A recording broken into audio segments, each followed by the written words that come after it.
Hello viewers, welcome to Sweety Samayal. இன்றைக்கி கத்திரிக்காய் வச்சு நம்ம ஒரு சூப்பரான கிரேவி பண்ணலாம். இதை நாங்கள் பைங்கன்க கட்டான்னு சொல்லுவோம். இந்த கிரேவி பிரியாணியோடு சாப்பிட்றதுக்கு ரொம்ப சூப்பராக இருக்கும். வாங்க எப்படி கிரேவி செய்யலான்னு பார்க்கலாம். வீடியோக்குள்ளே போகிறதுக்கு முன்னாடி என்னோட சேனலை லைக் பண்ணுங்கள், ஃப்ரெண்ட்ஸ்க்கு ஷேர் பண்ணுங்கள், சப்ஸ்கிரைப் பண்ணுங்கள்.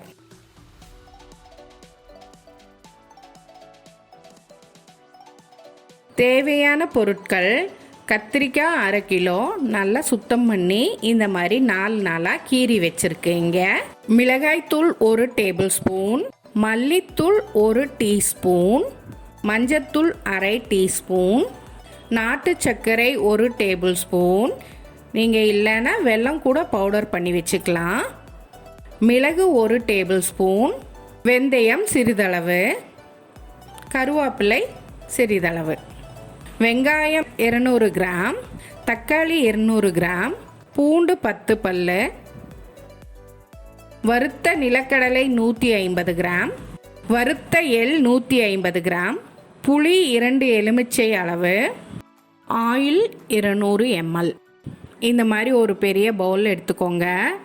அதில் நம்ம தக்காளியும் வெங்காயமும் சேர்த்து ஃபைன் பேஸ்ட் பண்ணி சேர்த்துக்கலாம். பாருங்கள், இந்த மாதிரி பேஸ்ட் பண்ணிக்கோங்க. அதுலேயே நம்ம நிலக்கடலையும் எள்ளையும் நல்லா பேஸ்ட் பண்ணும். எப்படி பண்ணணுன்னா, ஃபஸ்ட்டு நீங்கள் மிக்சியில் போட்டு நல்லா கிரைண்ட் பண்ணிவிட்டு அப்புறம் தண்ணி சேர்த்து நல்லா இந்த மாதிரி பேஸ்ட் பண்ணிக்கோங்க. அந்த மிக்சரில் நம்ம மிளகாத்தூள், மல்லித்தூள், மஞ்சள் தூள் எல்லாத்தையும் சேர்த்துக்கணும். அதோட உங்களோட தேவையான அளவு உப்பையும் சேர்த்துக்கோங்க. உங்களுக்கு உப்பு எவ்வளோ தேவையோ அதையும் சேர்த்துக்கோங்க. மிக்சரை நல்லா மிக்ஸ் பண்ணிக்கோங்க. நம்ம மசாலாவை கத்திரிக்காய்க்குள்ளே இந்த மாதிரி ஃபில் பண்ணிக்கலாங்க.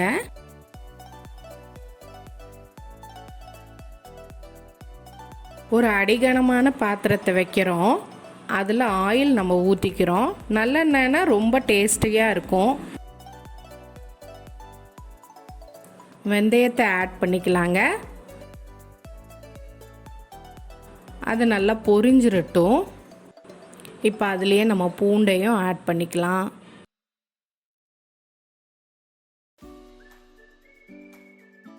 கருவேப்பிலையும் ஆட் பண்ணிட்டோம். இப்போ மிளகையும் சேர்த்துட்டோம். மிளகும் பொரியட்டும்.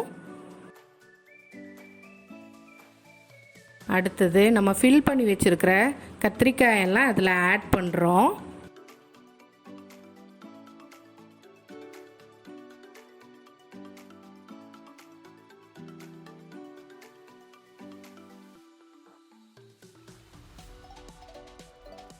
இப்போ லிட் போட்டு க்ளோஸ் பண்ணுறோம். க்ளோஸ் பண்ணி சிம் பண்ணி வச்சுக்கோங்க. ஒரு 5 மினிட்ஸ் நல்லா அந்த எண்ணெயிலேயே வதங்கட்டும். கத்திரிக்காயெல்லாம் நல்லா வதங்கிருச்சு ஆயில்லையே. இப்போ எப்படியும் மசாலா மீதி இருக்கும் ஃபில் பண்ணது போக. அந்த மசாலாவை நம்ம அதிலையே சேர்த்து விடுறோம். நல்லா சேர்த்து விட்டு கலந்து விட்டுறோம். கத்திரிக்காய் நல்லா வதங்கிருச்சுங்க. நம்ம இப்போ தண்ணியை ஆட் பண்ண போகிறோம். கத்திரிக்காய் மூழ்கிற அளவுக்கு நம்ம தண்ணி ஆட் பண்ணோம். நம்ம எடுத்து வச்ச புளியை கரைச்ச தண்ணியும் மசாலா கழுவின தண்ணியும் மிக்சியை கழுவின தண்ணியும் அதில் நம்ம இப்போ சேர்த்து விட்டுக்கிறோம். நல்லா கலரி விட்டுக்கோங்க. லிட் போட்டு க்ளோஸ் பண்ணுறோம். ஒரு 7 மினிட்ஸ் விடுங்க. லிட் ஓப்பன் பண்ணியாச்சு. தண்ணியும் வத்திருச்சு. கொஞ்சம் காரத்துக்காக நான் 4 மிளகாயை ஆட் பண்ணியிருக்கேன். இது ஆப்ஷனலுங்க.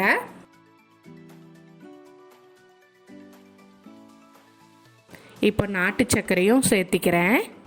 பாருங்கள், நல்லா கொதித்து வந்ததுக்கப்புறம் நாட்டு சர்க்கரை சேர்த்துனேன்.